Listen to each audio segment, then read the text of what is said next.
And Yes, sir. did you check the PPT?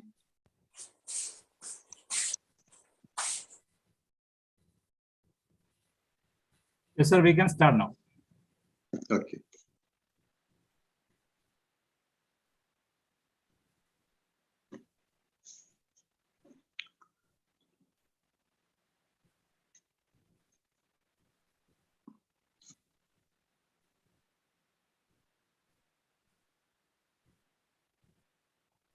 Now, sir, please.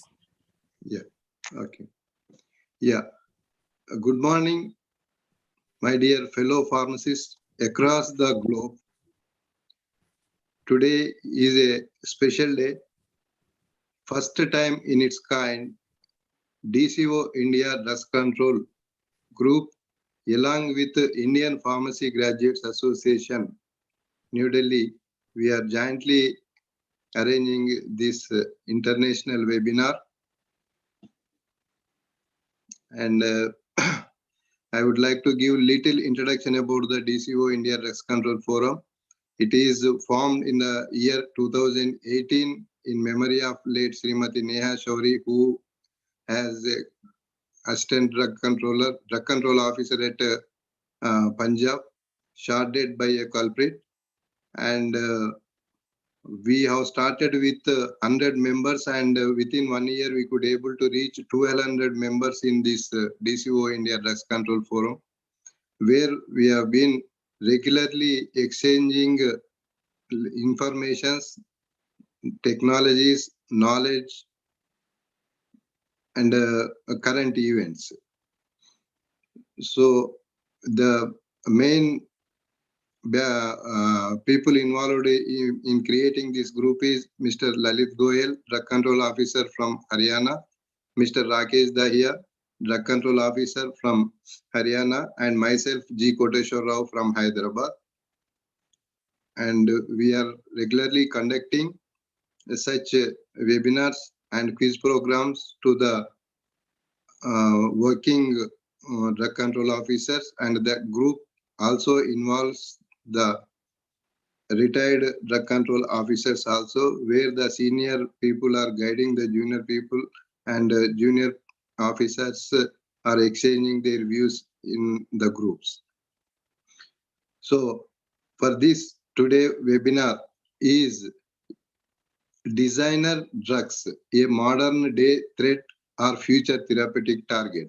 This is the subject we chosen, which is a little bit quite interesting subject.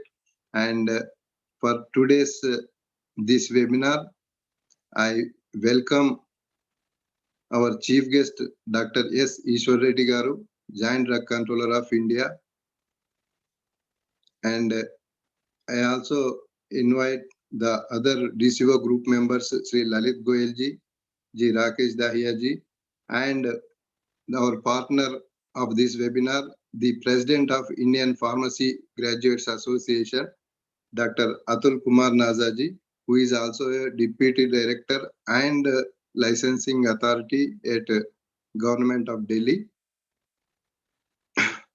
And finally, I invite the keynote speaker of the day, Professor Muralikrishnan, Dhanasekaran from Auburn University, USA.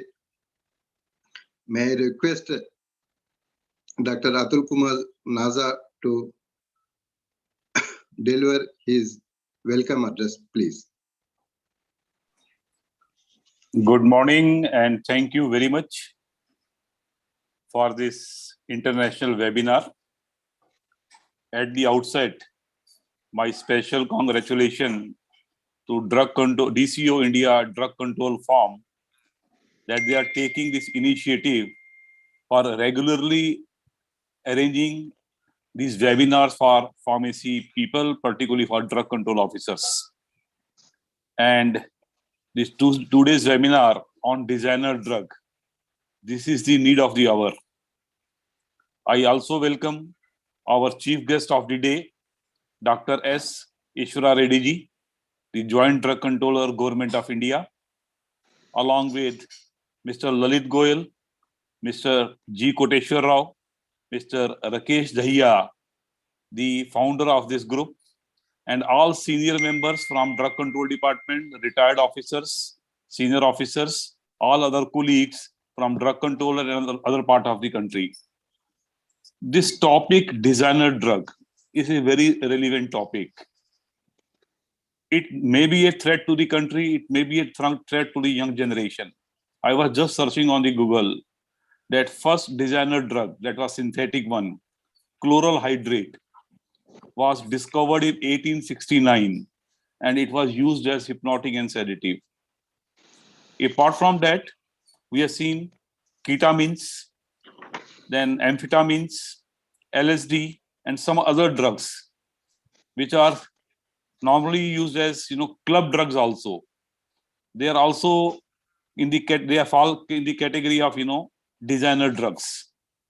These are the illegal drugs created in the lab, and they are created to mimic the effect of the existing drugs. We know about drug addiction, drug abuse, lot of challenges, particularly drug control department is facing to control this. We have seen the case of Punjab, we have seen the cases of other part of the country, where some of the medicines, which once they come for the therapeutical use, at the end of the day, they become drug abuse or drug addiction. Categories are hypnotic sedatives and related preparations, including codeine preparations. The today's speakers of the day, Professor Muralikrishnan Dhanasekaran from AUBURNN University, US. He will be delivering his talk about the threats, future plannings, and how to control these designer drugs. And I hope the presentation of Dr. Muralikrishnan Dhanasekaran will be definitely helpful to all the participating delegates. With these remarks, I welcome each and everyone and with my best wishes for this international webinar. Thank you very much. Thank you, sir. Thank you very much for your welcome address. I request Mr. Rakesh Dahiya to give today's chief guest, Dr. S. Eswara Reddy, introduction, please. Sure, sir. Thank you. I welcome all to this group and to this webinar. Let me introduce Dr. Reddy. Dr. S.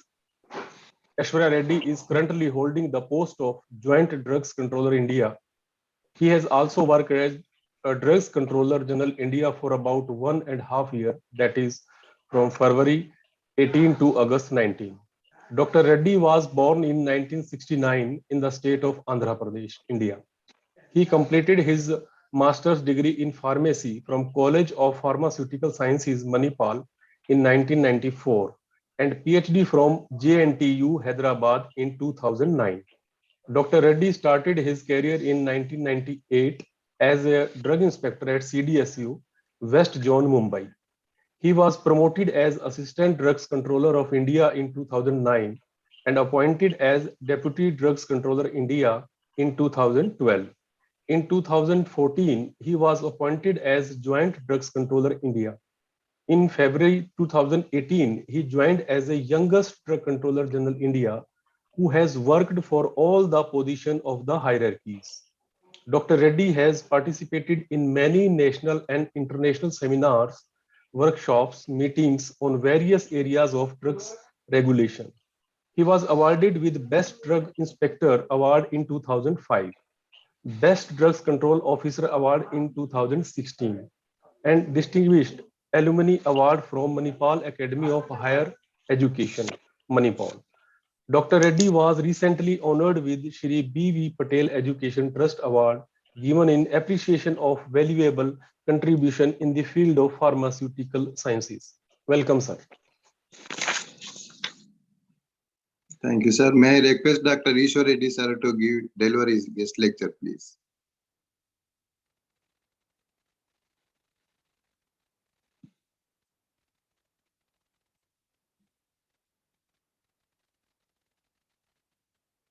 Dr. Reddy, sir.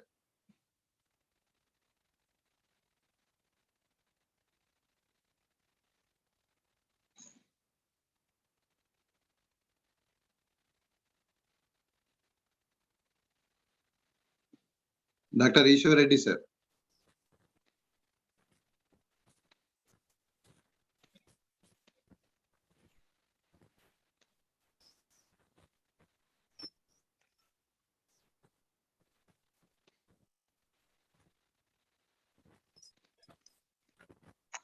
Reddy sir. Dr. Ishwar. Sir, your audio and video are visible, but sound is not hearing, sir.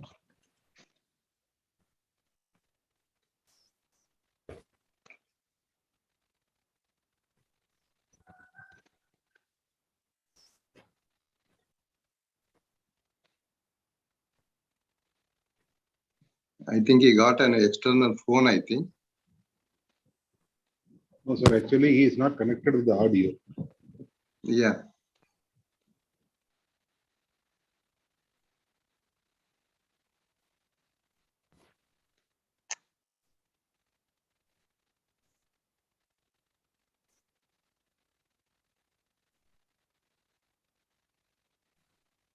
I think it is better to join again, sir. दया साहब एक बार phone करना.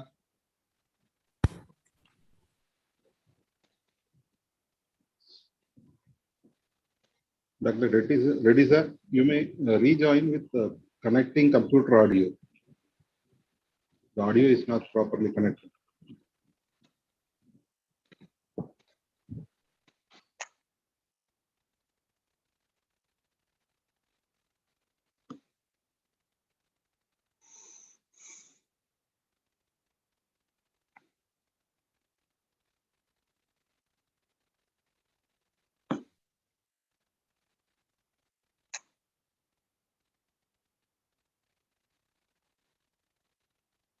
दया साहब एक बार phone करना. Sir, doing, sir.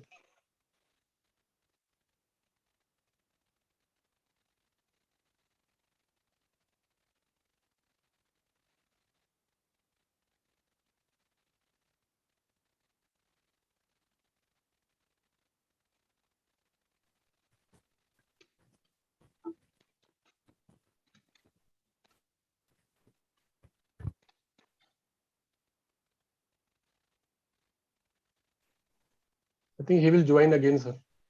Yes, sir. Already contacted. Yes, yes, yes.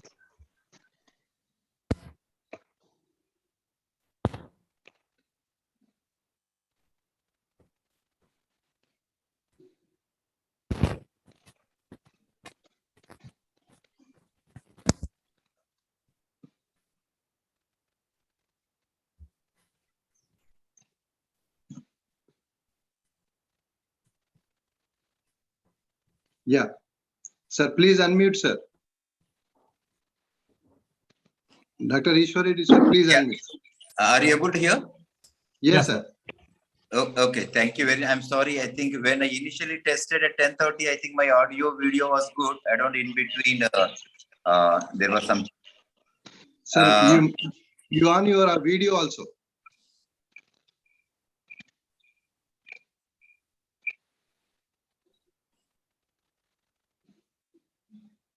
Yeah. Now, may I request today's chief, Dr. Ishwar Reddy, sir, to deliver his guest lecture, please. Yeah, first of all, my sincere apologies for this technical error. When I tested at 10:30, everything was good. But anyhow, so I really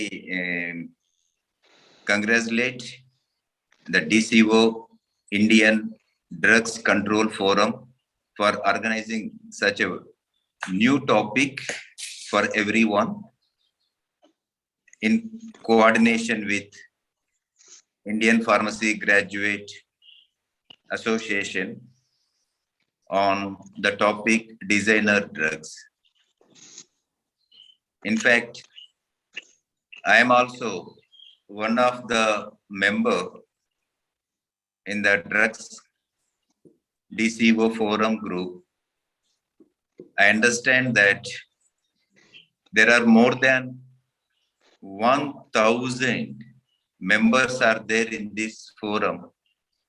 I really appreciate the admins of these groups to manage the 1,000 members without any hassles or without any issues. As all of you know, when we have 4 or 5 members in the family, it is very difficult sometimes to manage each other.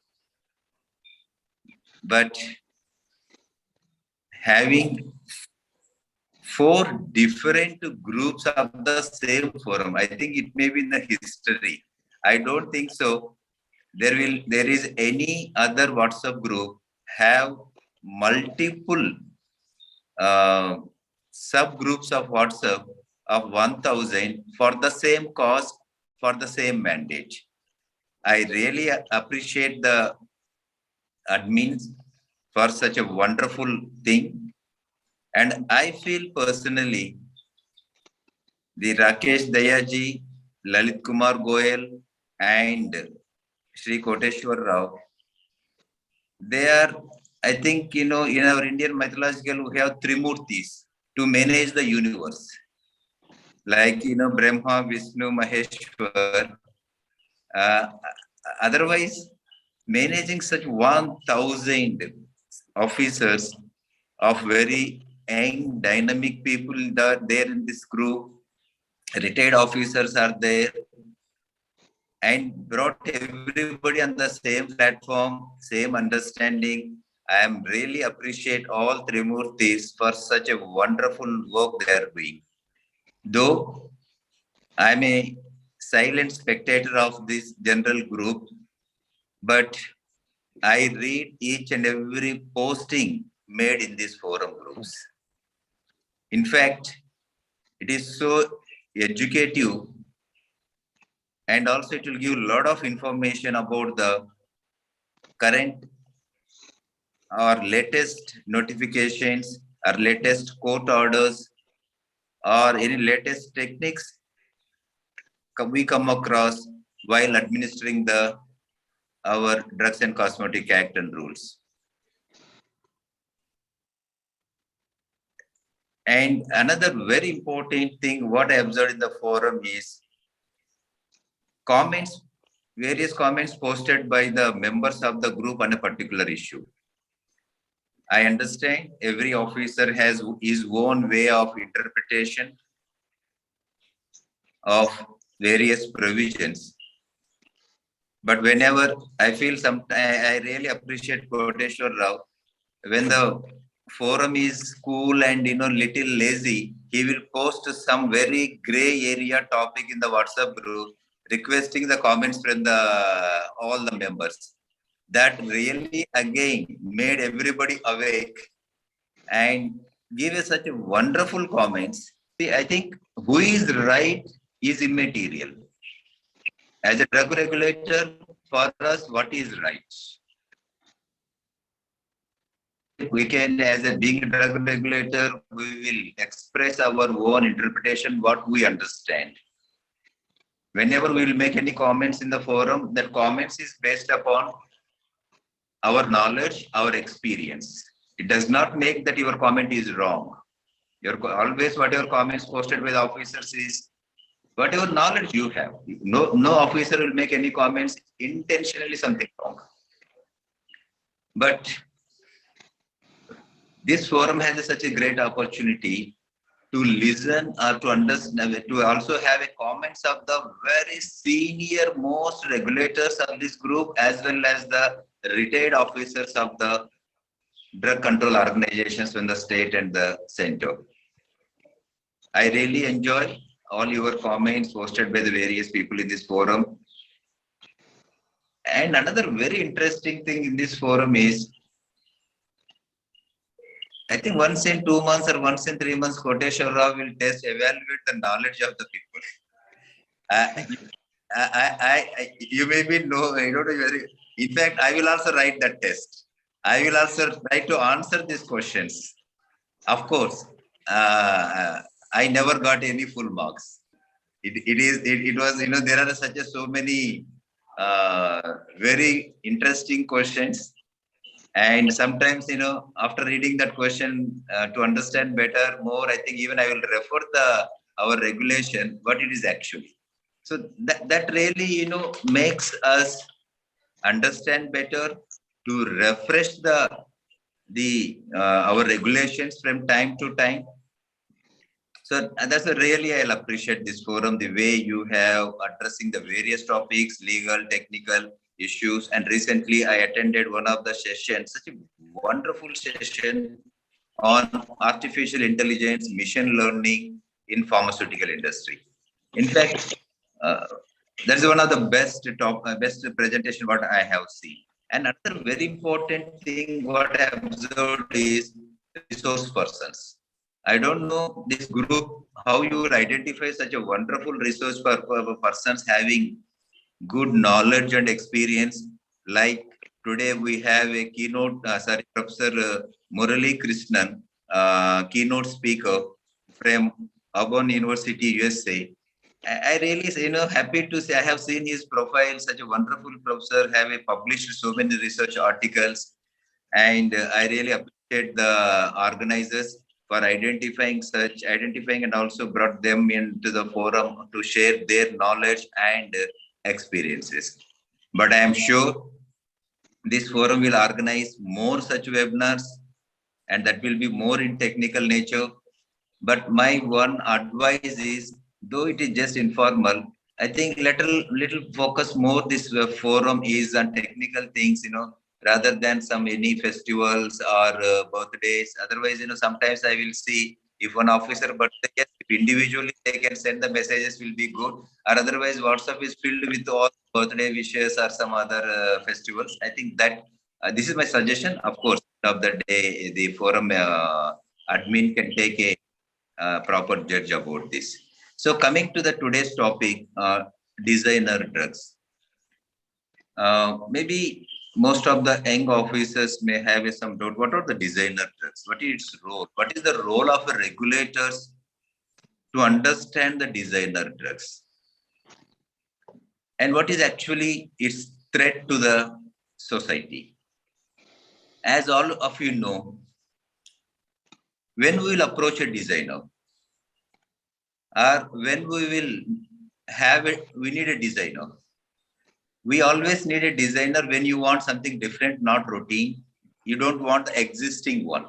For example, when you want to purchase a cloth, most of us will go to the market and whatever available we'll purchase.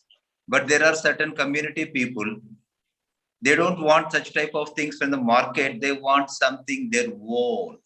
That means for this, you have to design that particular dress for you. That means that will be unique.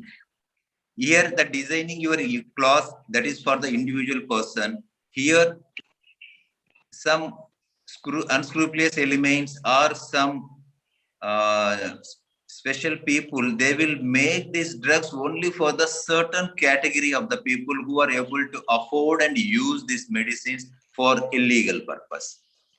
So these drugs are not meant actually for have any therapeutic effect. Mostly these are for the what you call drugs for abuse. These are mainly for the high potential for abuse. But the related drug is approved for certain therapeutic activity with some conditions. For example, for everybody's understand, if you see amphetamine. Amphetamine is a CNS stimulant which is approved by the regulator of the most of the countries. This product is used for the specific purpose.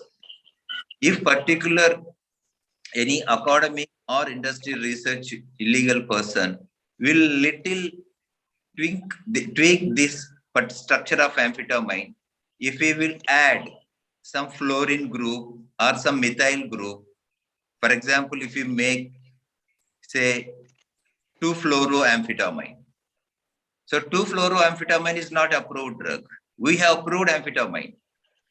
That means they are changing the structure or functional group of the already approved drug. For two reasons: to make more potent or otherwise to reduce the side effects. If somebody is manufacturing such altered structured approved drug, it does not come under our regulation. This is the actually most people, they use this as a gray area advantage for them.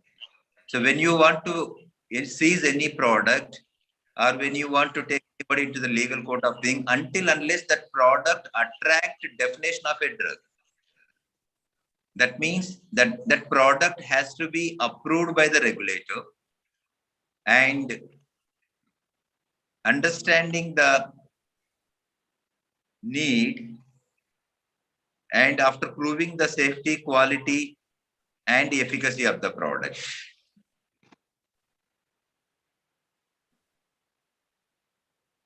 I mean, you are able to hear, Koteshwar? Yes, sir. Yeah, sorry, thank you. So whenever somebody is manufacturing altered approved drug, then there are very serious problems to the regulators, to the society. That means if you see the designer drugs means the structural or functional analogs, like for example, even sometimes stereoisomers of a controlled substance, mainly that has been designed to mimic the pharmacological effect of the original drug. Mainly they want to circumvent the law by just altering the functional group. See, for example, say there is a chemical industry in India, in addition to the API industry.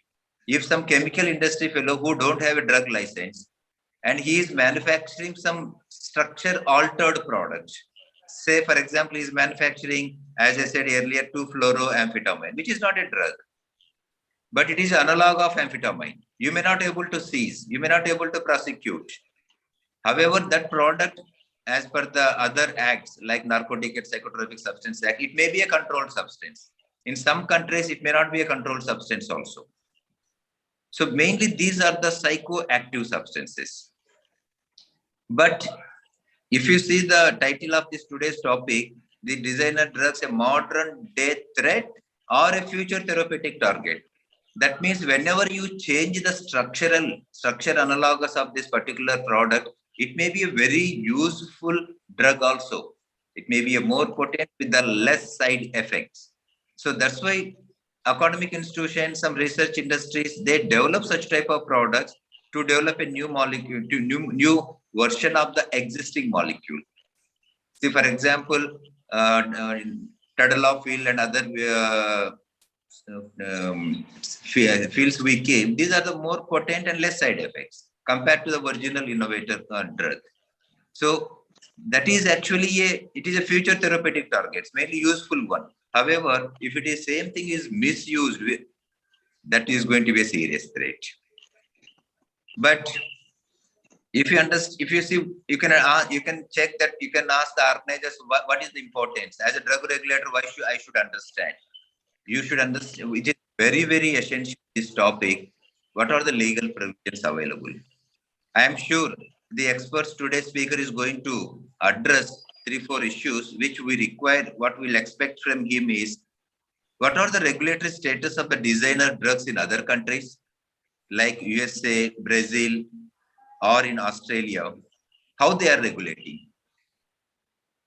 What are the potential designer drugs? I think there are so many designer drugs, even the piperazine derivatives, oxolidines, phenylmorpholins, mephedrone. There's variety of designer drugs. So what are the potential designer drugs which are highly abused?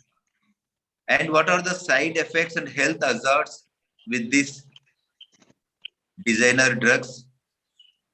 And actually, what is the minimum data available with respect to pharmacokinetic, pharmacodynamics, animal data about these designer drugs? See, for example, as I said, whenever change the functional group of approved drug, and whether he has done any toxicity studies or whether he has done any safety studies, is there any efficacy data? Unfortunately, there is lack of scientific clinical evidence of safety and efficacy of the designer drugs. So that's why they are very so much threat that. And finally, I'm sure today's key speaker is going to also share with us as a drug regulator how we should control these designer drugs to ensure the safety and well-being of all the patients and the citizens of India and the globe. So thank you very much for giving me this opportunity, organizers. And also, I really love to hear today's topic, designer drugs, from Professor Muralikrishnan, who is a great scientist in AUBURNN University, USA. Thank you very much. Over to you, Mr. Koteshwara. Thank you, Dr. Ishwar Reddy sir, for your encouraging words and for appreciating our efforts. And definitely we will follow your suggestions in our future.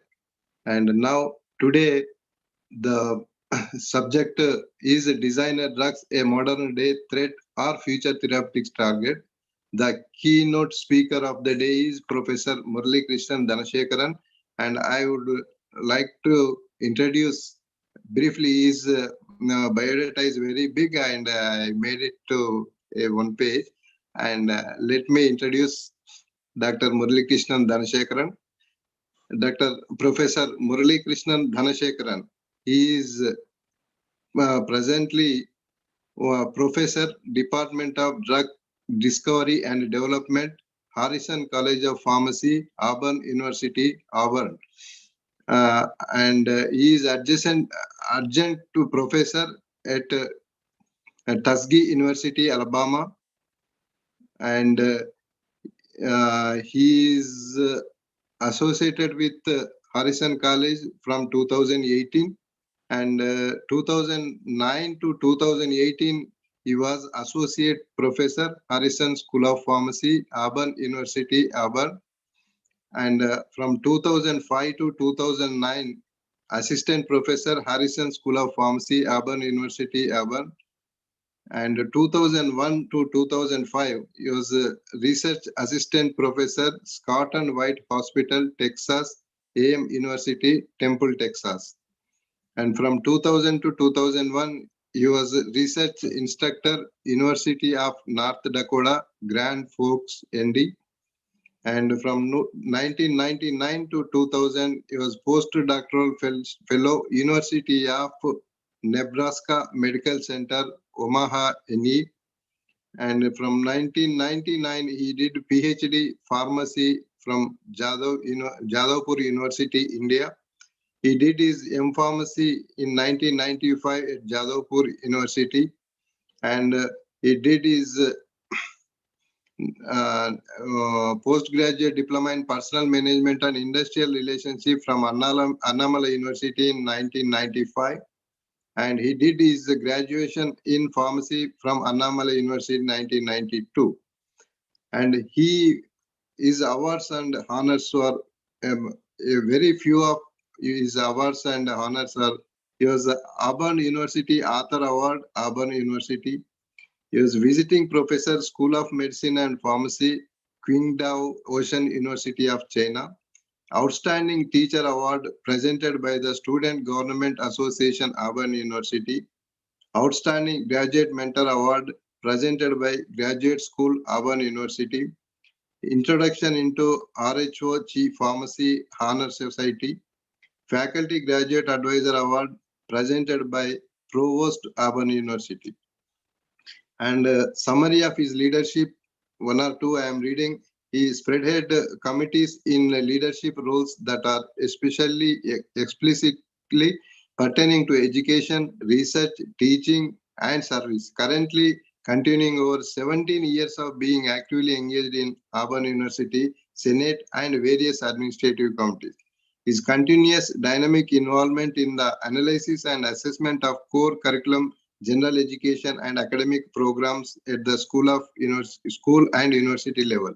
An acknowledged advocate of promoting undergraduate, graduate, and PharmD students' success through teaching and in scholarly mentoring roles. Dedicated faculty in committees to promote Auburn University faculty success implementation and Auburn University faculty and HSOP students awards. Council and activity engaged in faculty campaign and committees to assess grievance and dismissal and other thesis participation.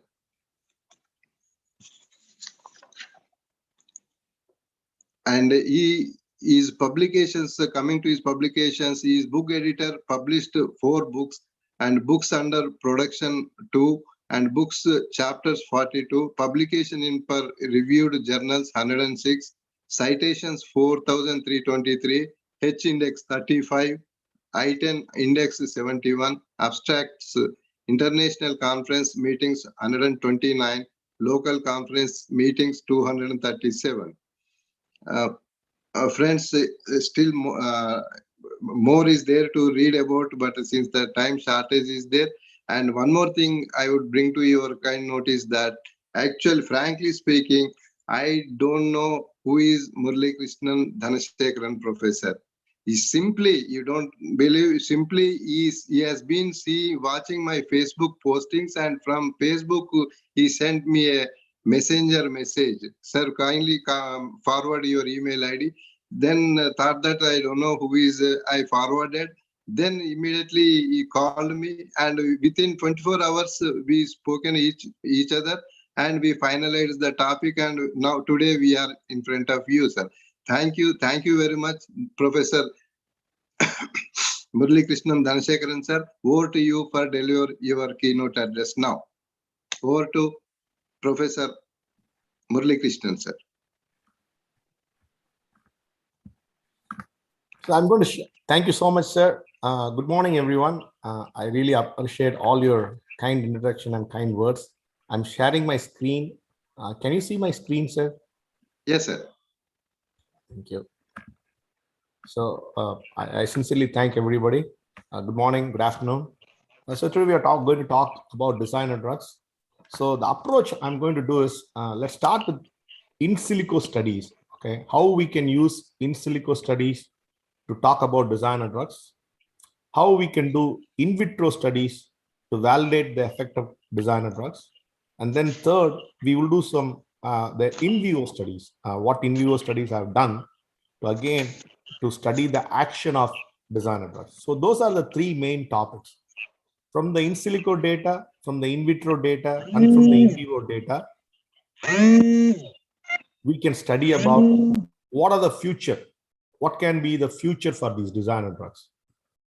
Okay, so the goal is to understand, based on the pharmacokinetic and pharmacodynamic effect of the designer drugs, how we can predict the future for these designer drugs. So that is the goal that we are going to look into. That is the big picture. So I would like to sincerely thank Dr. Rao for inviting me and to give a talk in this particular big forum. Thank you, Dr. Rao. Thank you so much. So from there, so as you all know that we call Sweet Home, Alabama. So we are in South. So we are very close to Georgia, Atlanta. From Atlanta, Georgia, we are around 1.5 to 2 hours. So we are in the state of Alabama. That's where Auburn University is. I represent Harrison School of Pharmacy. Okay. So we are one of the top 50 schools in America. We are an R1 institute. An R1 institute means we are a heavily research-based institute. It's one of the top university in the state of Alabama. So that's about Harrison College of Pharmacy. So today we are going to talk about designer drugs. So a big picture of designer drugs. What is the present global scenario? As our chief guest was talking about, we want to know how this is being controlled in different countries. What is the gap in the literature? So as a healthcare professional, as a pharmacist, we just want to know what is the current gap and how we can fill this. So one of the most important challenge for us is to design a designer drug. So we have students who are studying chemistry. So the goal is, can this be synthesized? If so, how? What are the pathways? First, we want to know whether we can design. And once we design, what is the route that we are taking to synthesize this compound? And the most important thing is analysis. I was so happy the chief guest covered about the isomers. What are the different states at which a drug can exist, specifically a designer drug. So for a chemist, it's a big challenge to analyze the drug. So when we think about that, with regard to the humans, can we analyze them in the saliva? Can we analyze them in the blood? Or we are going to analyze them in the urine? So we just want to know how this analysis is going to happen. So now you have to again understand that when it comes to the legal proceedings, it is not to analyze a drug, we should have a standard sample, which tells us this is the group, this is the functional group, this is the molecular weight. So from the government point of view, we have to have a library of compounds, a library of designer drugs, where we can say this is the pathway, this is the analytical method for us to analyze. So that is a very important strategy we have to think about. So we have to have a library of compounds, a group of compounds, maybe 200, 300, And we know the procedure for how it can be synthesized and how it can be analyzed. So that's very important. So we have with our group here in Auburn, we can do the design, we can synthesize, and we can analyze. So once you have got those compounds, once we know this is the structure, now what are we supposed to do? Let's do some in silico studies, modeling studies to say what we can predict the pharmacokinetic and pharmacodynamic effect. Even before we enter into the in vitro or in vivo studies, by in silico studies, we can predict to a certain extent the action of these compounds. Then I want to just make sure that the conclusion of my results, I just want to again focus on the role of pharmacists. Very important. Let's start with a small story of sildenafil. Again, thank you. I just want to thank our chief guest. He brought the story of sildenafil. We all know what is sildenafil. Sildenafil is nothing but Viagra. Where did this drug Viagra start from? Historically, we all know that. It was a drug that was going through a clinical trial for a cardiovascular function. But one of the, I don't want to use the word adverse effect here. One of the unwanted effect, you want to use the word unwanted, or when you want to have an additional effect, additional pharmacodynamic effect, or a therapeutic pharmacodynamic effect was a increased blood flow, which led to the erection.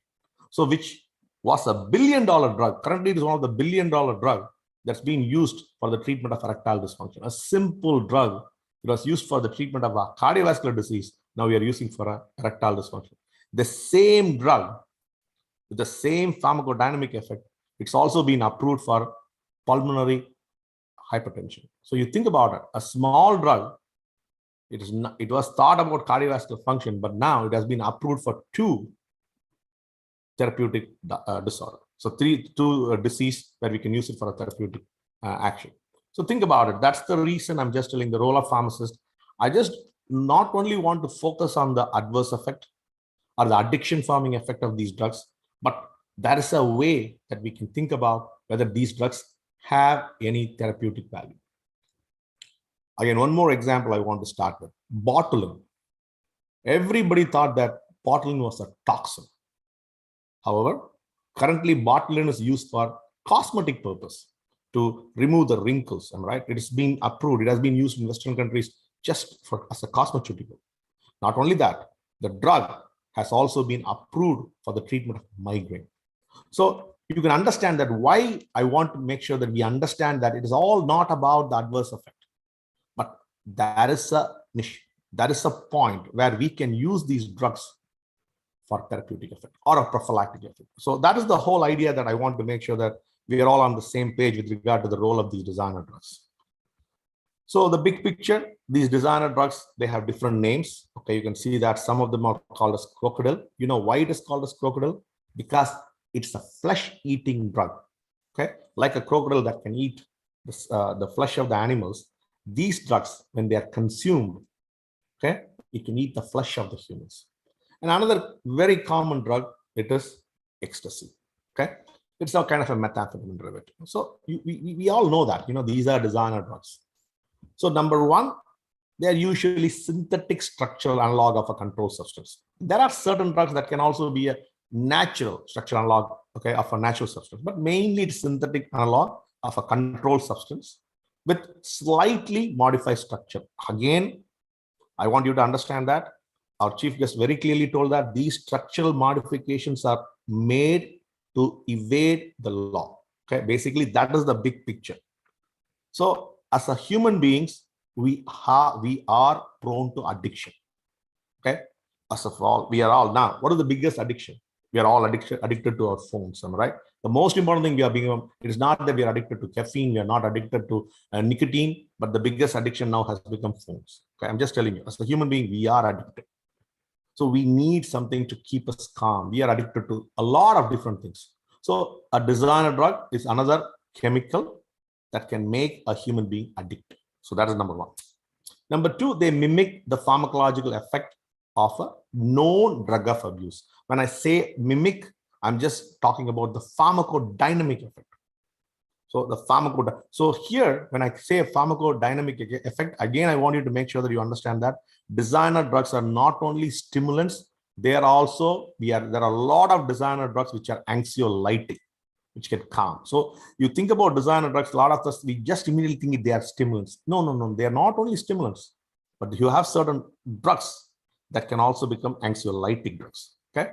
But the whole idea here is they mimic or they have a similar pharmacodynamic effect with a known drug of abuse, okay? So that is the big picture of a designer drug.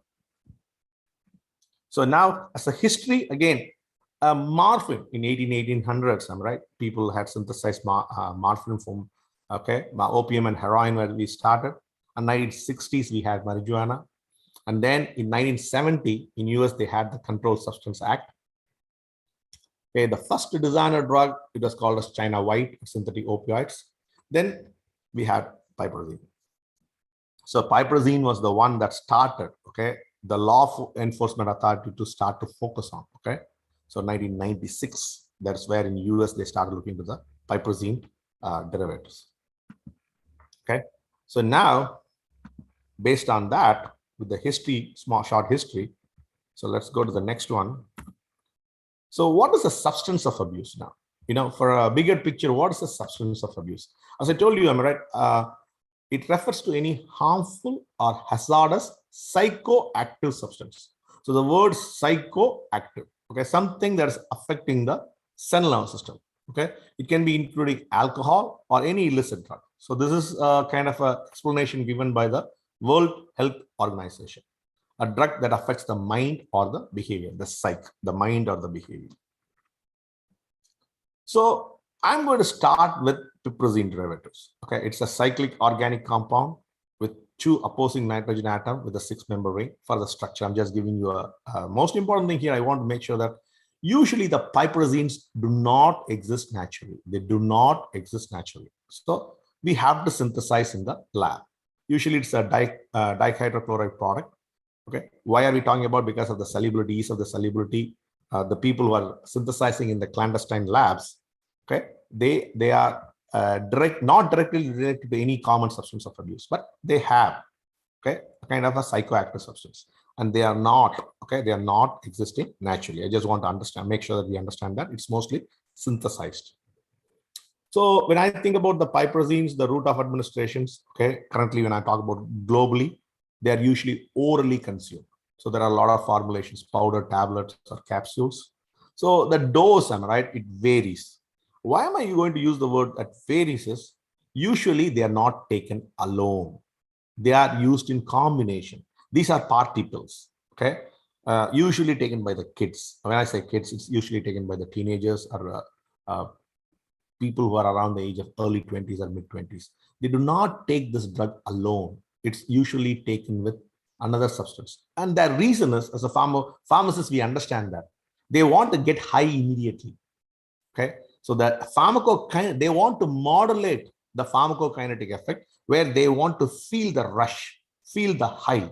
So they usually take it with another drug. That's the reason they are used in combination with other drug because of their pharmacokinetic profile. Okay, usually this particular drug, you know, when it comes to pharmacology, I just want to let everybody know that pharmacology is not a standalone. You just have to understand that what is the effect on the whole body. So with regard to the central nervous system, definitely they cause a euphoria because it's a substance of abuse. It causes anxiety, headache, paranoia, tremors, insomnia. Right? That's mostly because of the stimulatory effect. In the heart, again, I just want to go through that quickly so that later on, when I'm going to justify the possibility of the therapeutic role, this can help us. It can cause vasoconstriction, tachycardia, arrhythmia, palpitation. In the renal system, it can cause renal impairment, nephrotoxicity.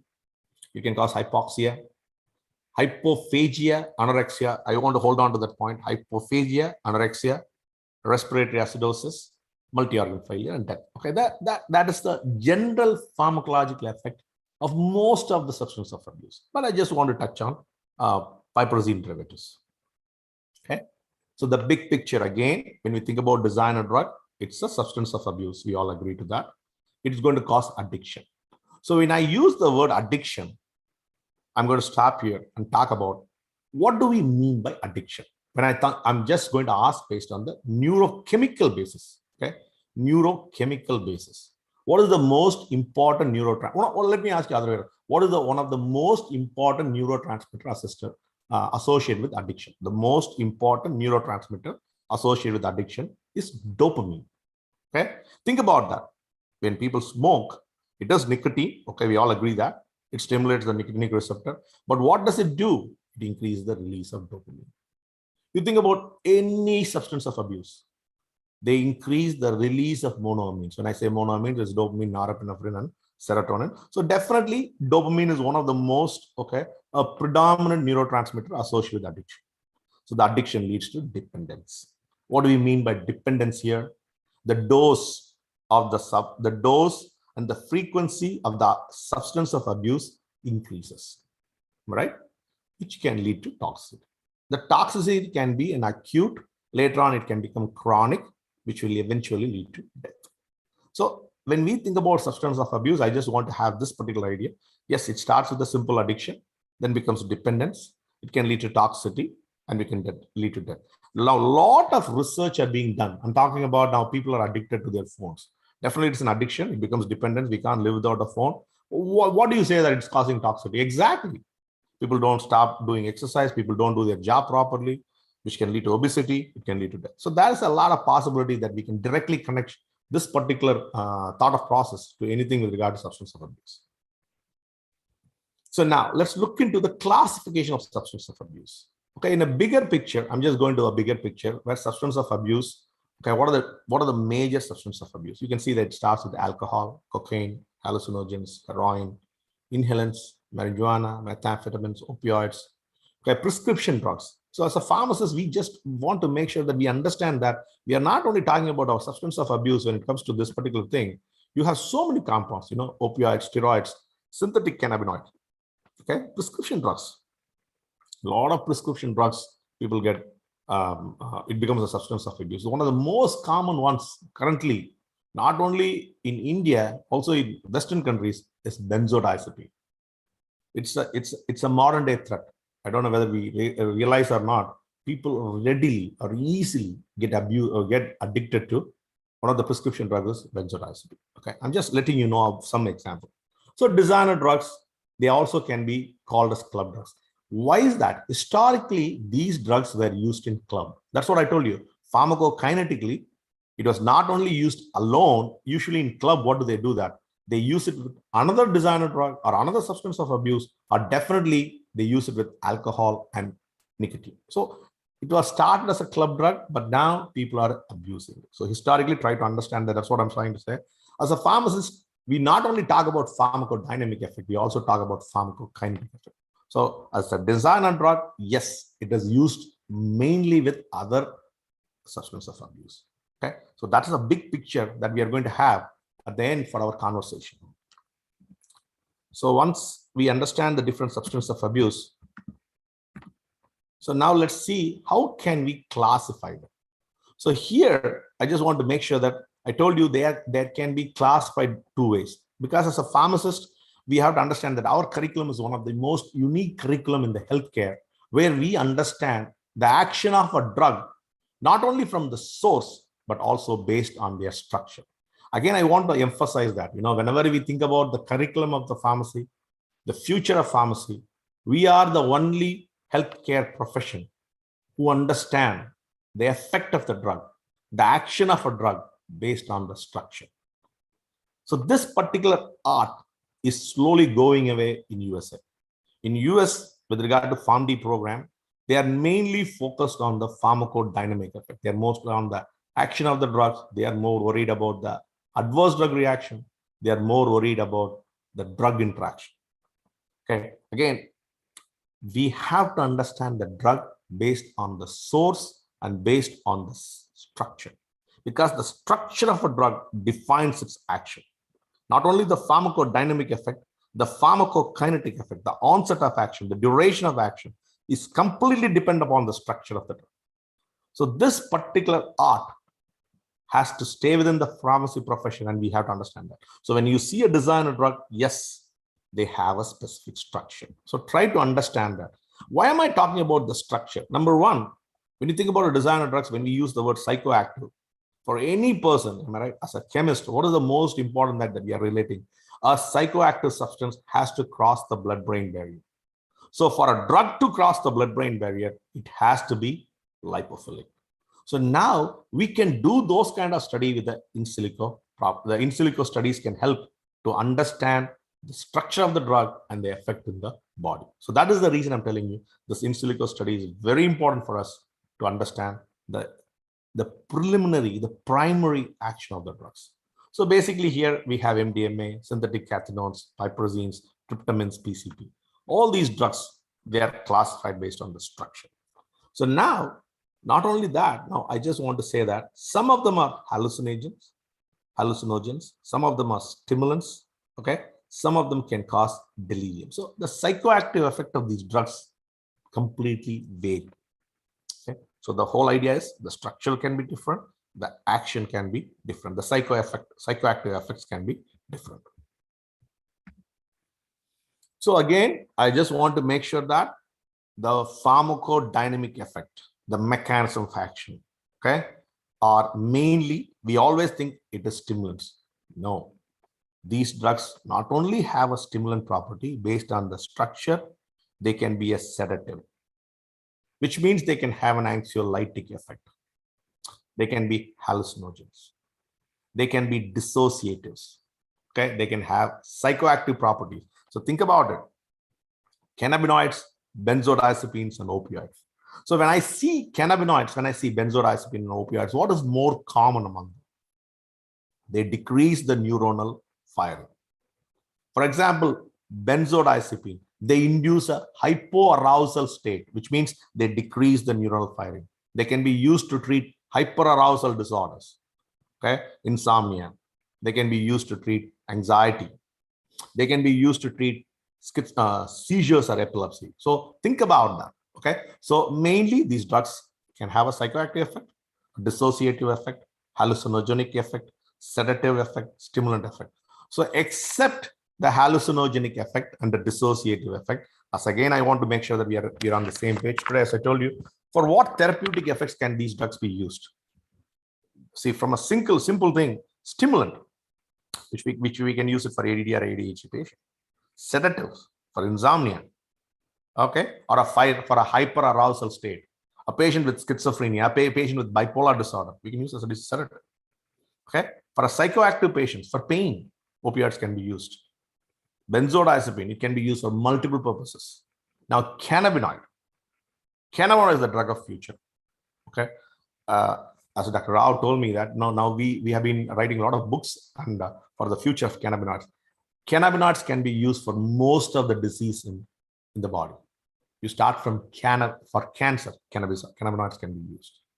Okay. And one more thing, we feel very happy about cannabinoids. Okay, yes, we always think that, oh, cannabinoid is bad. No, cannabinoid is a drug that has been used for centuries in India. Again, I go back to Ayurveda. I have done a lot of research on Ayurvedic botanicals. I was very blessed to work with a lot of Ayurvedic botanicals. I'm just going to put cannabinoids under them. A botanical that has been used in a society, okay, when I say Indian society, for thousands of years. So yes, okay, we have a scientific rationale now. Yes, it can be binding to cannabinoid CB1, CB2 receptor. This is the signaling that we can have. So that is the reason we can use for. But as I believe in Ayurveda, you think about it, a particular natural product that has been used for centuries. So why was it used for centuries? Because it was not lethal. The most important thing from a pharmacist point of view is this particular drug is not lethal. Yes, it may have it definitely has a psychoactive property. It has an addiction potential. But for centuries, we have been using it, which means it definitely has a prophylactic effect or a therapeutic effect. And now we are proving it. Scientifically, we are proving it. From treatment of dogs with cancer to every human disease, from an ophthalmic disorder, for CNS disorder, from a simple nausea emetic, for vomiting, for epilepsy, all these cannabinoid drugs have been approved now. Okay, so I just want to make sure that we are understanding, we are on the same page when we talk about designer drugs. Yes, I'm not denying the fact that it has an addiction potential, but think about the therapeutic target for various diseases. So the UN has clearly told that there are so many drugs, okay, 300 drug-related deaths. I just want to be on the other side, okay? Millions of people using it. That's what I'm trying to use that. They're using synthetic opioids, psychostimulants, cocaine, heroin, okay, prescription opioids. A lot of drugs have been abused. And there are a lot of death or fatality related to these drugs of abuse. Okay. So when you think about designer drugs globally, okay, anybody can synthesize these drugs. If you have a small truck, right, very, very small truck, you have your own lab.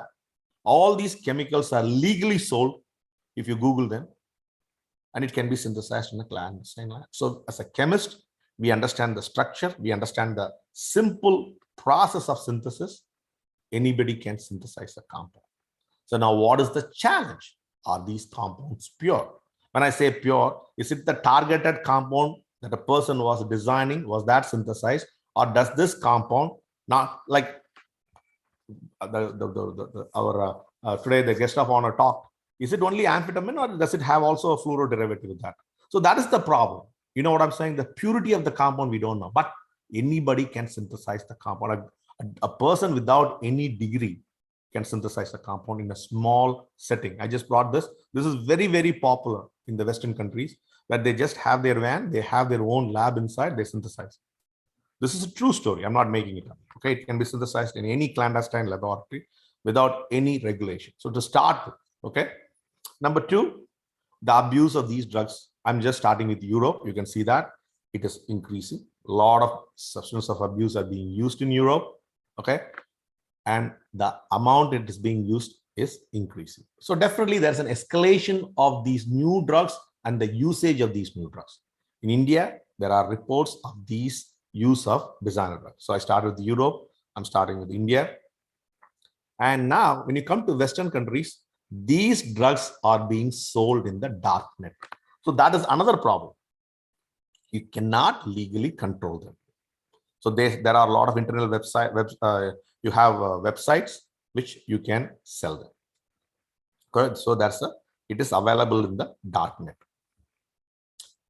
Legally, every country is trying to confiscate these drugs and destroy them. Okay, a lot of drugs are being confiscated and destroyed. So now the problem here is two. Number one, when these people confiscate these drugs, they may not understand the structure of these drugs, because we may not have the expertise to analyze these drugs. These designer drugs are new. We may not have the sample, internal sample, to compare this is drug A with drug A. That's another problem for us. So that is one of the most important problems legally people are facing. What derivative is it? Where did they start with? Okay, that is the problem with these new and novel designer drugs. I'm going to show you some new and novel designer drugs where we will discuss about that. So the point that I'm trying to make it simple here is that globally, these drugs are being abused. Okay, globally, these drugs, designer drugs, are being abused. So we all accept to that fact. Okay, so there are literally hundreds of new designer drugs. Okay, when you start in 2012, there was 260, 2015, there was 483. Okay, a lot of drugs has been seized. A lot of the drugs, the authorities don't have a clue what these drugs are, but they all know that it's not morphine, it's not cocaine, but otherwise they are not having a lot of big ideas on what is the type of design drugs these are. 168 countries have reported the abuse of designer drugs. Okay, that is the most, any drug that, any vacation that you go with your family, you go to Bahamas, you go to any country in the Pacific Ocean, okay, any small country, you go to Thailand, okay, you go to Maldives, what is the first thing? You get a lot of designer drugs. So these designer drugs are available in most of the countries. Most of the touristic countries, these designer drugs are available. Okay, so let's go back and try to understand historically why these drugs were used. So these drugs were mainly synthesized to understand the pharmacological effect of a drug. Okay, so initially we want to see whether monoamines like dopamine, norepinephrine, serotonin played a role in addiction. So what was the major goal in that particular research? They wanted to have a drug that can increase the release of monoamines. So these designer drugs were designed to study the effect on the monoamines. So yes, and they were used as an animal model. For example, aggression. We want to have a drug that can induce aggression. So they use designer drugs. They want to study the effect of monoamines and hormones in anorexia. I'm going to come to this anorexia again. Okay. They want to study whether they can have anxiogenic effect. Okay. So now they want to establish the effect of monoamines in the general behavior. So think about that. When I say monoamine, till 1960, I'll take one example. Think about Parkinson's disease. Okay. It's a global neurodegenerative disorder. We all agree to that. Till 1960s, we didn't know the role of dopamine in Parkinson's disease. So the Parkinson's disease was known. If you go to Ayurveda, there is an article on Kampavata, which is referring to Ayurveda. Ayurveda was the first literature, scientific literature, to have a botanical for the treatment of Parkinson's disease, mucuna pruriens. We have literature. Nobody can deny that. Kampavata was written in Ayurveda. Only in 1817, these guys talked about Parkinson's disease, the people in Britain. Till that time, they didn't know that. But it took around 150 years for us to understand the role of dopamine in Parkinson's disease. So these designer drugs are a great laboratory tool to understand the etiology of the disease. So try to understand that. We are not only talking about therapeutic aspect. Now, we need, as a pharmacist, we need an animal model. We need a novel animal model. We need an effective animal model to study the etiology and the disease progression of the disease. Unless we study the etiology and disease progression, we are not going to have a proper therapeutic drug designed to treat this disease. So it's very, very important for a pharmacist to have an animal model or a research tool to identify the pathology of a disease or to use them for a prophylactic or a therapeutic study with regard to a drug. So that's very important for us. So these drugs, okay, I'm just using that, these designer drugs are used as a research tool, number one. Okay. So now the name of the designer drug has been a little bit modified. At least in the US, they are not using them as designer drugs anymore. So I just want you to make sure that the new name is new psychoactive substances. So currently, from the word designer drug, because it's not very clear, they are now trying to use the word new psychoactive substance. So definitely we know that this particular psychoactive substances has shown to increase the risk for movement disorder, mental disorder, and memory disorder. I just would like to use the word 3 M's. Okay. So when you think about CNS, definitely we know that it increases the risk for movement disorder. It induces this tremor, dyskinesia, definitely mental disorder. Either it's going to cause psychosis or it's going to cause anxiety or depression. So definitely they are associated with mental disorder. And definitely now there are research that's showing that it causes learning disability. It causes memory disorder. However, there are very few studies that have investigated the pharmacokinetic and pharmacodynamic effects. Number one, because we do not have these designer drugs, number one. Number two, if you have a designer drug also, there are very less people to sponsor these kind of studies. Okay. There are very less government agencies that are available to sponsor these kind of studies. So that is the reason we just have a problem as a scientist. From a pharmacist point of view, yes, we need funds. We need to make sure that we understand the whole picture of it. So that is the biggest gap. So whenever I think about research, what is the background? I think we all agree on the background. Yes, it is globally used. Nobody can deny that. There are different types based on the structure. Because of the different types of structure, their pharmacodynamic and pharmacokinetics are different. So we cannot group them together, big picture. So definitely the pharmacokinetic and pharmacodynamic effects are not well studied for these drugs. Okay. We all agree to that. So now what we started with is, we started with the simple in silico studies. So we have some software where we can try to understand the pharmacokinetic and pharmacodynamic of these effects. So that's one of the most important thing. I think that is the most preliminary thing for us to understand about any drug. Okay. So we have done in silico studies, we have done in vitro study, and we have done in vivo study. So I just want to make sure that it's my humble request that if you have any new compounds, if you would like to collaborate, this is the platform. This is science, and I would like to come and help you whichever possible. We can think about future collaborations. Please let me know. There are a lot of ways where we can collaborate on a book chapter, on a publication, or we have, you can make an MOU with our university where we can have scientists coming from India to come and stay with us here and learn, do some experiments. So a lot of things can be done. Okay. But try to understand that we can work on in silico study, we can do in vitro study, and we can do in vivo study. Here today, I'm just showing one type of in vitro study where we have different types of cells. We have cells that we can do dopaminergic cells. I have hippocampal cell line. We have ovarian cell line where we have studied the effect of these drugs on ovarian cells. Very important, you know. So with regard to in vitro studies, yes, we do have a lot of cell lines. We do also have cancer cell lines. Okay, so a lot of things can be done with regard to in vitro study. With regard to in vivo study, basically think about it. You know, a normal rat is around $15 to $20, guys. A transgenic animal model, a transgenic mice, double transgenic, triple transgenic, or it's 5 genes, right? 5x. These mice can be around $300 to $400, $300 to $500. So yes, that's a potential depending upon the potency of the drug. We also can do some in vivo studies depending upon what we are doing. So here I'm going to show you some in vivo studies basically to prove the pharmacodynamic effect. Okay, I'm not doing any, I'm not coming into any other picture because I just want to show a pharmacodynamic effect. I have a very nice animal model that I want to talk to you about. So that's the whole goal today. You know, with regard to the work, I'm not going to focus more on my work because we have publications, you can always look at it. But we all agree to the piperazines, it's not existing. Okay, what are the recent trends? Okay, marijuana that has been converted to synthetic cannabinoids. Okay, naturally occurred compound is marijuana, THC. But now we have a lot of synthetic cannabinoids. By changing the structure, we have synthetic cannabinoids. Cocaine. Okay, to evade the law, what did they do? They synthesize bath salts or cathinones. Okay, methamphetamine.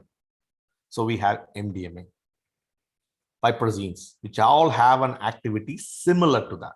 Okay, so these N-bombs are very similar to LSD. Okay, the N-bombs are drugs which are very similar to your LSD. So definitely now, a sir asked, these drugs are classified as Schedule 1 or Schedule 2 in US. So what do you mean by Schedule 1 or Schedule 2? Schedule 1 drugs, definitely they have a high addiction potential, but no therapeutic. Okay, they are substance of abuse, no therapeutic effect. Whereas Schedule 2, okay, a Schedule 2 drugs is a drug which may have a little bit of therapeutic effect, So that is the effect with regard to high potential of abuse, but they can have a little bit of therapeutic effect. So depending upon that, most of these drugs are Schedule 1 or Schedule 2. Okay, so what is the rationale? Okay, we want to make sure that we want to understand the legal status. Number 2, there are wide variety of synthetic precursors available. So what is the major threat? As I told you, that anybody can synthesize this compound. Anybody. If you go to Google, if you give them all these synthetic precursors are readily available, anybody can do that. Okay, so that is the problem. But these are imposter molecules. The person who synthesizes has no clue about the drug, the different products that's being formed. That is the major problem we have. Okay, so that's the reason we have to understand it. So we have a chemist who have been in this field for more than 50 years, Dr. Clark and Dr. Reuter. So they have published, this is our group, okay? They synthesize a library of compounds. We have a set of compounds, which I'm going to show you one class. Today, we are going to talk about TFMPP and TFMBCPP. The reason I'm going to talk about this, we know a novel way to synthesize this compound, number 1. Excuse me. Number 2, as I told you, it's not about synthesis. We have a pathway how to synthesize this compound. So this makes this compound as a reference compound, okay, for government agencies. So this is a reference compound, number 2. Number 3, we have the tools to analyze the compound. Excuse me. So we have the tools how to analyze these compounds. So we know how to do that. So we have a mass spec profile, okay. So we do a GC, how to detect these compounds. So as I told you, we can do it by mass spectrophotometry, GC mass MS or GC, infrared detection. We can quantify this compound. So that's what the most important thing. So we have techniques to synthesize and also to analyze. So now I'm going to talk about TFMPP and TFMBCPP, a simple structural modification. I just want you to understand. So we have trifluoromethylphenylpiperazine and we have trifluoromethylbenzylpiperazine. Okay, that is the thing, a simple structural change. So I'm not going to get into the details. So simple structural change, 2, 3, 4 isomers. Here also we have 2, 3, 4 isomers. So we know how to synthesize them. We have published how to analyze them also. Okay, that's the big picture. Now, let's start with the in silico data. So we want to see whether a simple structural change can modify the amount of the drug binding to a particular target. So because of the softwares that we have, we saw the effect of these drugs binding to the serotonin receptors. So definitely they all have a different binding profile on the serotonin receptor. Next, we saw the effect on the adrenergic receptor. Specifically, we saw on alpha 1, alpha 2, beta 1, beta 2, beta 3, and yes, their affinity profile was different. So number 2, we looked into the 5 types of dopamine receptors, and we also looked into the dopamine transporter. Yes, these TFMPP and TFM-BZPP had a different binding profile. So again, we go back and we make sure that we understand that we synthesize the compounds, we analyze the compound. Now with the in silico data, we are showing that, yes, we all agree that it can cross the blood-brain barrier, but their pump or receptor binding profile is very different. Okay. In general, so we talked about that TFMPP, the parent compound. When I say the parent compound, what do I mean? The mostly used compound as a substrate of abuse has higher affinity on the monoaminergic receptors and the pumps as compared to the TFM-BZPP derivative. In other words, I can also say that TFMPP may have a higher abuse potential as compared to the derivative TFM-BZPP. Okay, now, why am I emphasizing the point? Think about it. Yes, the potency of the drug is less. TFM-BZPP is less. Now, think about the scenario. Now, I'm going to go to evaluate the toxicity. Okay, so the receptor binding profile is different. We all agree to that. Now we are going to go and do the toxicity. Okay, so both these drugs are taken orally or by inhalation or by intravenously, the TFM-BZP derivative. Okay, it's one of the mostly abused designer drug. It is usually consumed with ecstasy to gain a synergistic effect. That's the big picture. To gain a synergistic effect, it is consumed with benzyl piperazine. So now, since we have an in silico profile, we went and studied the in vitro effect. So we have the T3 TFMP. I'm going to call that as a parent compound again. So we designed other structural congeners, 2 and 4 derivative, and then we also have the TFM-BZPP derivative. We used rat mesencephalic dopaminergic neuron. Okay, we used that. We did a simple MTT assay or a cytotoxicity assay, very simple assay. We used the drugs. We studied the dose-dependent and time-dependent effect of the drug.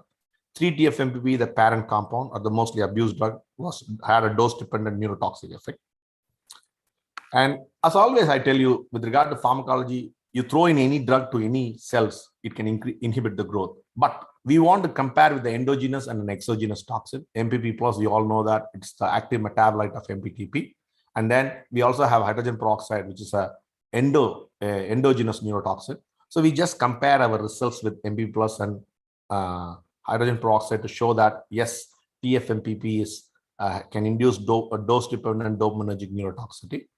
So the mechanism that we have published, if you can look at our publication, is TFMPP, when we are treating it, it increases the reactive oxygen species, it increases the nitrite content, it induces oxidative stress. Not only that, it can increase the superoxide dismutase activity, decrease or deplete glutathione content, increase glutathione peroxidase activity. It increases the monoamine oxidase activity. Again, I want you to make sure that you understand, it increases the monoamine oxidase activity. So thereby, not only that, it can inhibit mitochondrial complex 1 activity, which means it's depleting ATP. So which can lead to step-by process. If you look at that, it can cause lipid peroxidation. It can cause mitochondrial dysfunction. It can absolutely lead to neuronal death. Particularly, we say that it can decrease the dopaminergic neuronal viability. That's what we are trying to show. You can see that this is our treatment. This is the control or normal cells. When you treat with TFMPP, you can definitely see that there is a dopaminergic neuronal loss, or it decreases neuronal viability. So definitely this is the mechanism of action of the piperazine derivatives. But when we modify the drug, okay, these new psychoactive substance, when we modify the TFMP to TFM-BZPP, the most important thing we want to tell you that it had significantly reduced neurotoxicity. So now try to understand that their binding profile is different, but their neurotoxicity is very, very less as compared to the parent compound TFMBCPP. That's a very unique finding that we got. Okay, you can see that TFMBCPP has less. Okay, we have done a lot of new designer drugs. So this is another drug, phenyl versus benzyl derivative. Again, they are less neurotoxic as compared to the parent compound 3-TFMBP. Again, another drug, okay, 3,4-benzyl methylene dioxybenzyl piperazine. Definitely very, very low toxicity as compared to the parent compound. Okay, so we have all these new designer drugs where we are studying the cell viability. The picture is the designer drugs have differential neurotoxic effect. That's the big picture I'm going to say. Then with regard to the in vivo study, I just want you to understand that when we inject it, I don't know how many of you understand this model, but it's a 6-hydroxydopamine when you administer to one side of the rat brain. Okay, we administer only to the one side of the rat brain. What happens is in one side of the rat, the brain, you have less dopamine as compared to the other side. So when you administer a drug, the rat will rotate either ipsilaterally or contralaterally. Ipsilaterally means it will rotate at the side where the surgery was done, where the 6-hydroxydopamine was induced. If the rat rotates on the other side, we say that it's contralateral rotation. So depending upon the compound, the rat will rotate ipsilaterally or contralaterally. So now a dopamine agonist will make the rat rotate contralaterally, whereas a stimulant like amphetamine will allow the rat to rotate ipsilaterally. Okay, our drugs made the rat to rotate ipsilaterally. So now what are we trying to say? That yes, these particular drugs have a stimulant effect. Particularly I'm talking about the piperazine derivatives. So definitely we want to make sure that they have a stimulant effect. So that is the in vivo study that we have done. So we know that based on the other effect, it elevates the monoamines, it triggers the release of the monoamine.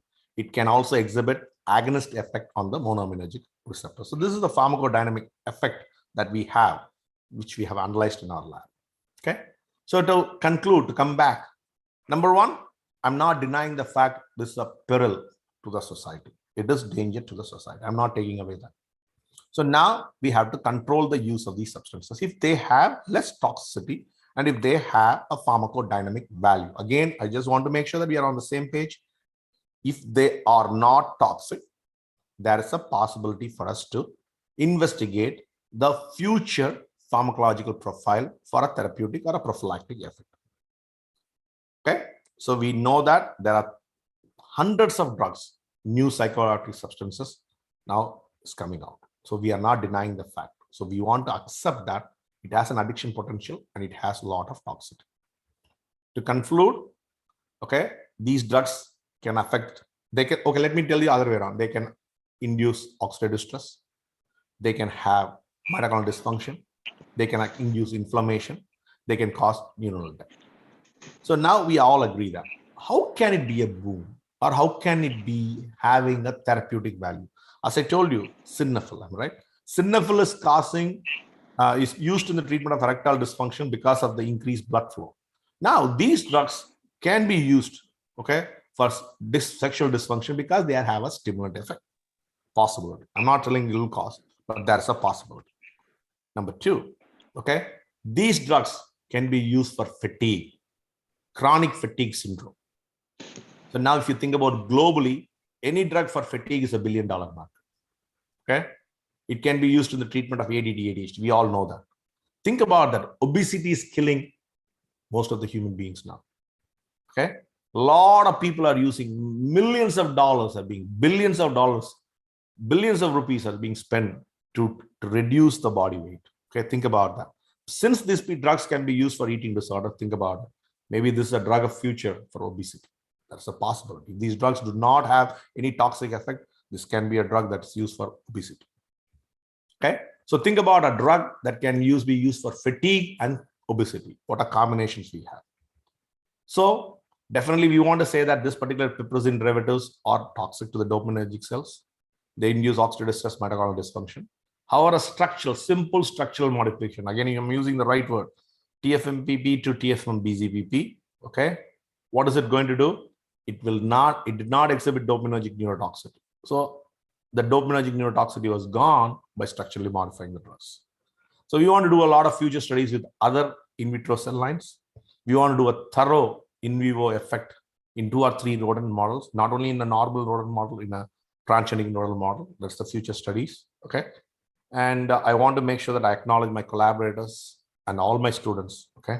So these are my students. Most of my students are now faculty in Saudi, and I have a lot of collaborators still whom I work with. So I thank all my students, all my mentors, all my teachers. Okay.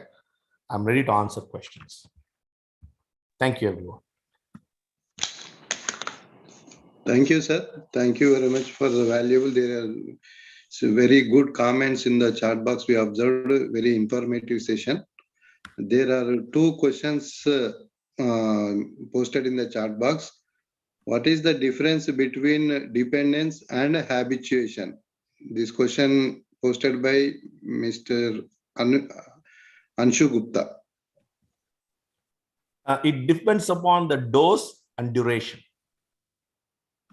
So it depends upon the dose and duration. You know, an example is when people start getting addicted to smoke. Initially, you started for fun with your friends. You smoke 1 or 2 cigarettes a day. Later on, what happens when you become dependent? It becomes 5 cigarettes a day, then become more dependent. It becomes 1 pack a day, then becomes 2 or 3 packs a day. So that is the most important thing to understand, the dose and the duration which you need that stimulus to occur in the body. And so one more question. Yes, sir. One more question from Professor Unnikrishnan Panikar from Chennai. Can designer drugs be classed as drugs as they are not put to therapeutic use? Sir, I would like them to be used as the word drug. If I'm coming from a pharmacist point of view, these are chemicals, number 1, and these have a toxic effect. So when you think about a drug, we should not always think as a drug for therapeutic use. A drug can be used for diagnosis, number 1. A drug can be used for prophylactic use. A drug can be used for a therapeutic use. If I'm coming from a laboratory point of view, a drug can be used as a toxic or a research tool. So definitely, it's preferable to use the word drug. And, sir, what are silico drugs? Not drugs, sir. In silico studies. In silico studies means these are experiments done without a lab setting. With the use of a computer, we can predict the pharmacokinetic and pharmacodynamic effect of the drug. Okay. Sir, a comment from Dr. Atul Nasaji. Please unmute.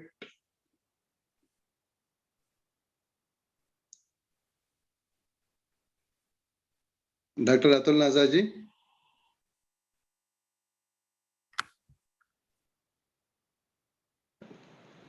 Rakesh ji, any comment from your end?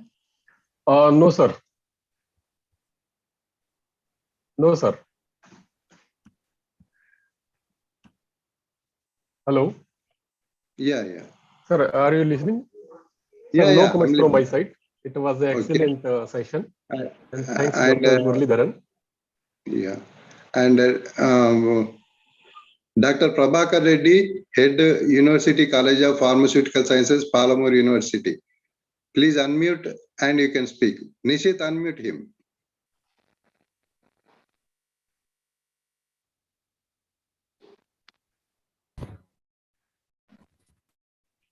Sir, Prabhakar Reddy. Yeah, unmute him. The head HEAD, head UCPS. Okay.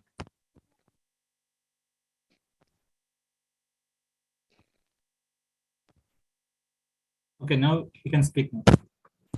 Yes, sir. Thank you, sir. Thank you very much. Excellent talk, sir. I have a small question, sir.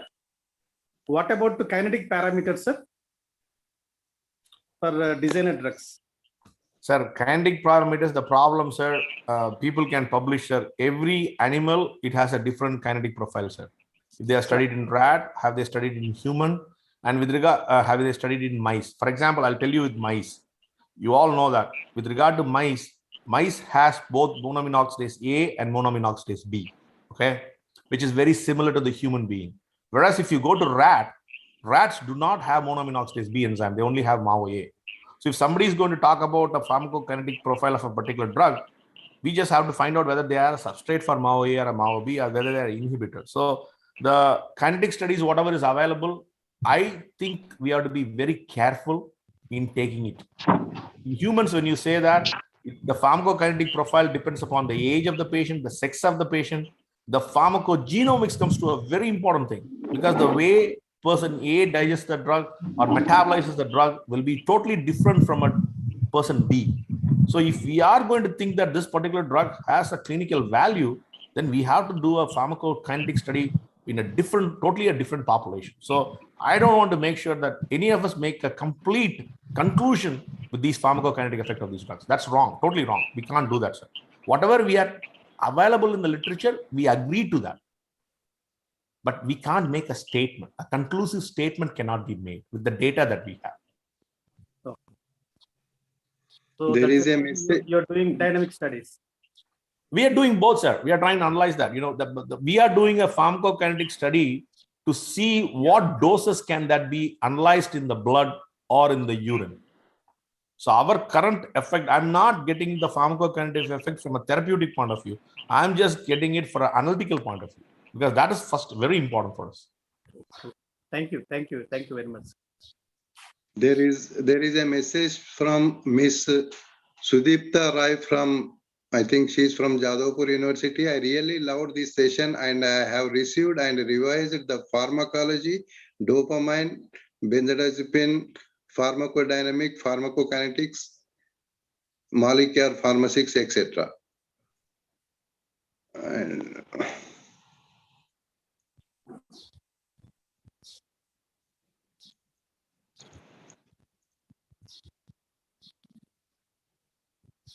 there is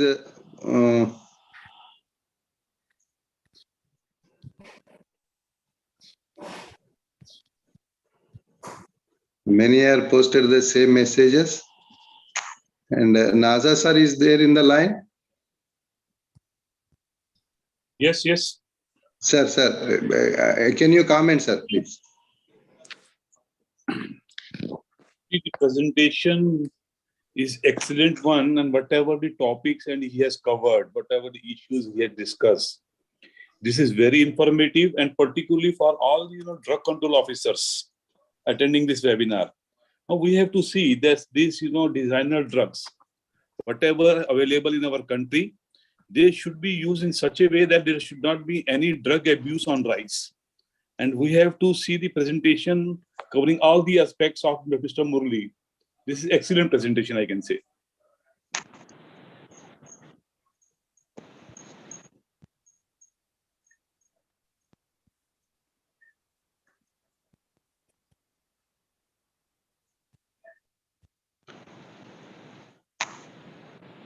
Anyone interested to raise questions, please?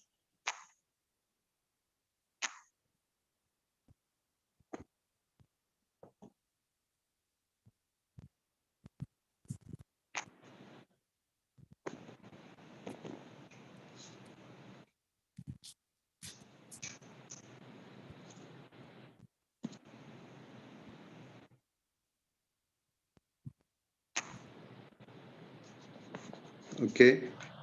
And we thank you very much, sir. Thank you very much for this elaborative session, and we are getting many positive messages for this. And as per your request, I also posted in the chat box that AUBURNN University is interested in tie-ups and collaborations with industries and institutions. Interested people may, I have given my email ID. If any information I receive, I will forward to you, sir. And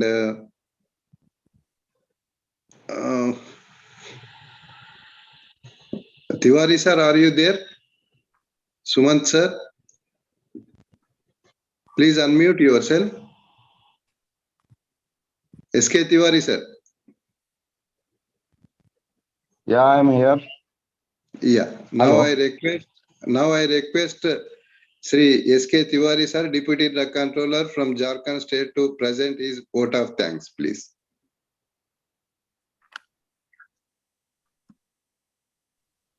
Our member of the jury, Joint Drug Controller General of India, Dr. Eswara Reddy, the Delhi Drug Controller, and IPGA President, Dr. Atul Kumar Nasha, my colleague, Mr. Lalit Goyal, Mr. RDX from Haryana, all across. We have come across with a beautiful session, as Nasa sir said. This was the drug design in today's area when the computer and informatics are so developed, and the known our traditional knowledge of Indian trivial uh, Ayurveda and all those ancient things is correlated with the development of new computer-aided drug design. This lovely session was conducted by Dr. Muralikrishnan, all across from US and all Indians. We are proud to have such a eminent personality who is creating a revolution in the development of drug. And so I thank you all to get benefit out of it. And Indian university, academia, and regulators, we are all unanimously says that this kind of session should continue with all others all across the globe, that we should share our knowledge and to get benefit out of it. We as a regulator and DCO is organizing such a beautiful events even during Corona period, and nowadays it is thanks to Dr. Koteshwar Rao. He is utilizing all the resources which is available to all across academia, regulators, and students, those who are getting benefited out of it. Thank you very much. Thank you all for spare your valuable time, and thank you all. Thank you. Thank you. Thank you very much, sir. May I request Dr. Nishit for go for national anthem, please. Dr. Nishit.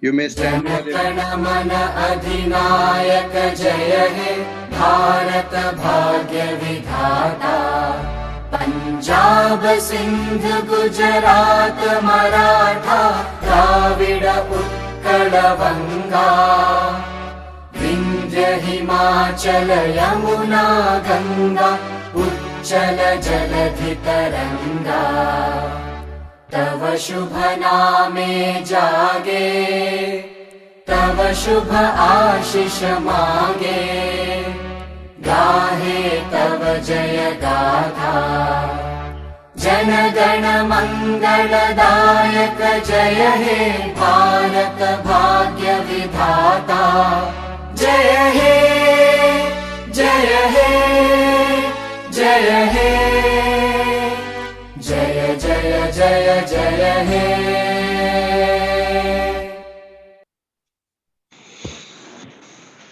Thank you, sir. Everyone can leave now. Those who are interested to get e-certificates, there is Google link sheet we have posted in the chat box. We will be here for another 10 minutes. Please fill patiently without any mistake, because many phone calls are coming and I am not getting like that. In a hurry, you will be pressing the wrong email IDs. So you go on, you patiently, you fill the Google sheet and wait, because the group capacity is certificate release capacity is daily 100 only. Now today we have got more than 800 to 900 participants, and there are in Google, YouTube also many people are there.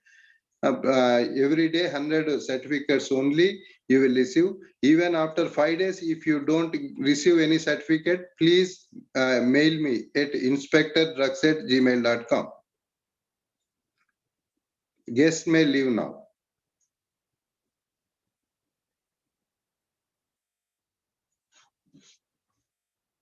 Nishit, wait for 10 minutes and then close. Okay, sir.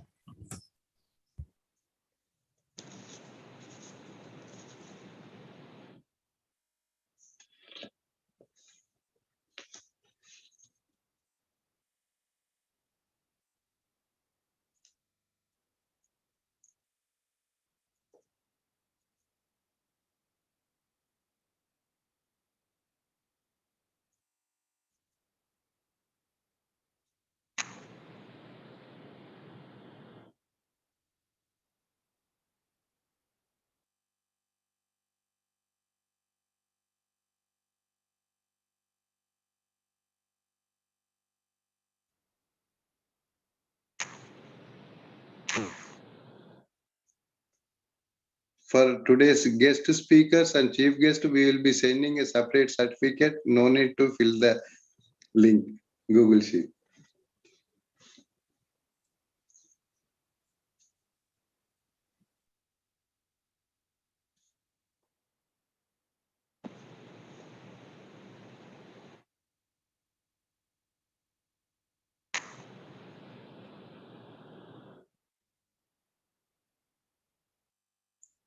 And one more request to the participants, those who are not from the drug control department, those who are in the from institutions, kindly go through the IPGA website, www.ipga.in.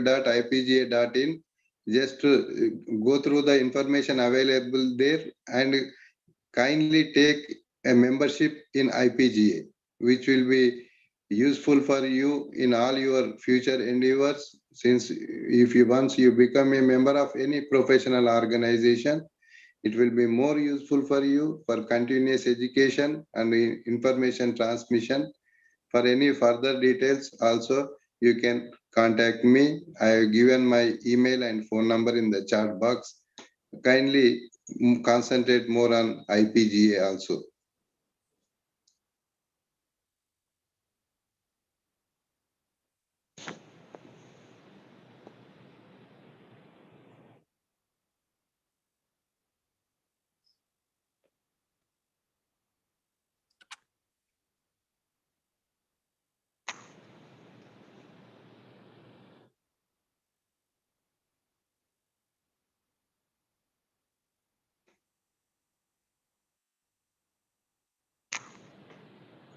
Nishit, there is a message, e-certificate link is not working. Check it.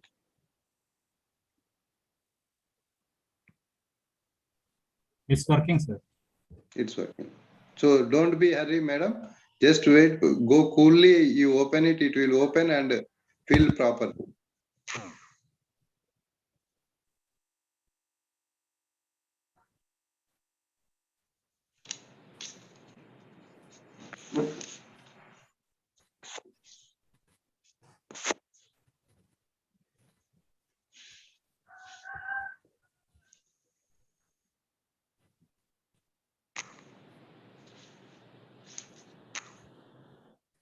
There is a message from Vagdevi Pharmacy College from Warangal regarding tie-up with AUBURNN University. Sir, please draft me a letter on your college letterhead and mail to my email ID. I will forward to the concern.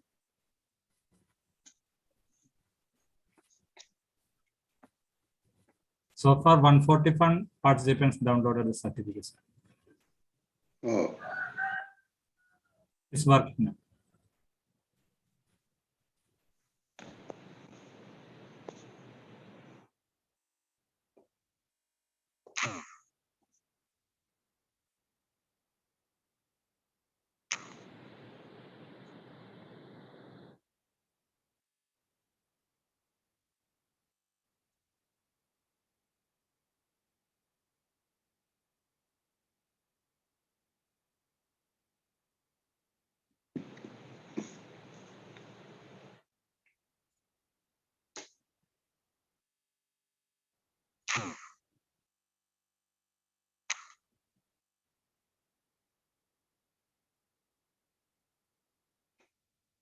Still some people are filling up. Please wait. There is more than 90 people are waiting.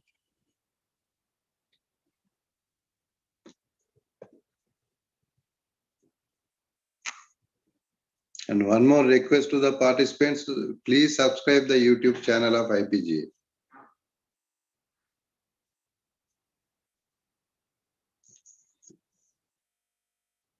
It's 1:47 AM, sir.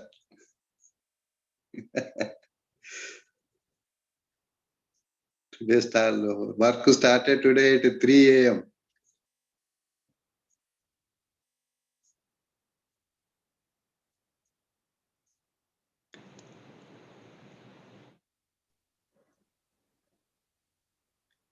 Anything you want, Dr. Kamal Yadav? You raised your hand.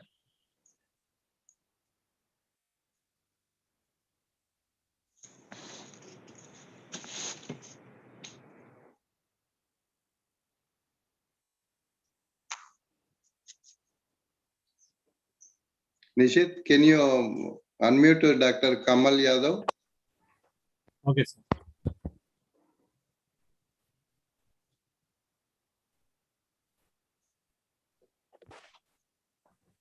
Kamal sir.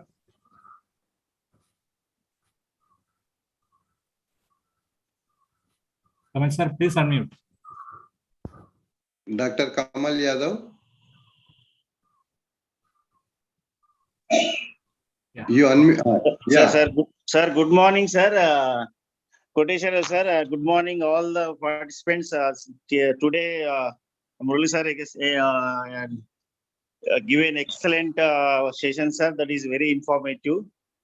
So, thank you very much, sir. And also, I requested to Koteshwara sir.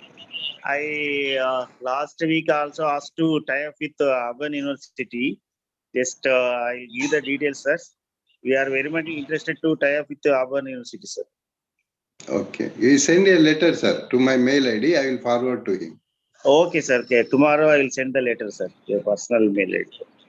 Please. And we are waiting for IPGA membership of your institution. Okay, sir. Okay. Not only my institution, sir. In Warangal, also continuous call to other faculty members also. Okay. Okay. And also we are discussing with every day Narsimha Reddy sir and we, myself and Age sir. Okay, sure. Okay. And if there is good gathering, good membership, I will bring our national president, Dr. Atul Naza, to Warangal. Not only Dr. Atul Naza, we will bring the Pharmacy Council of India president, Dr. Montu Patel also. Okay, sir. Thank you very much, sir. We are in the month of August, we are going to conduct international conference, sir. We will try to, first of all, we will take the permission from you, sir, and also other organizations like IPA also. Yeah. There is one more hand is there. Nishit, check. 1+. Okay. Voice is not there, only video is seeing. Yeah, ma'am, please. You can speak now, ma'am.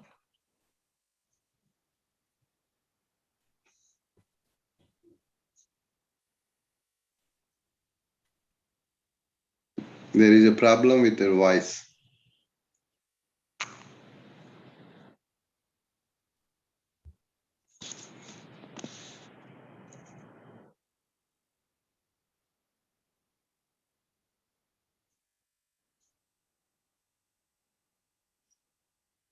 Nishit, one more time, post it, link.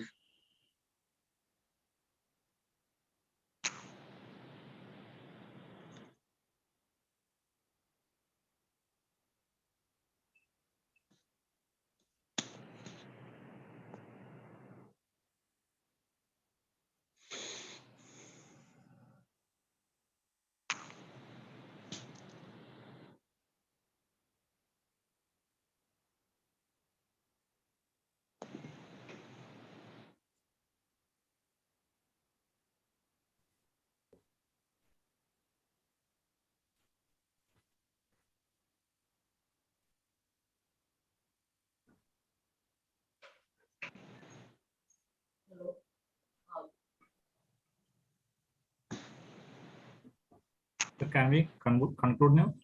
Yeah, Nishit, you can conclude. Thank you very much, sir.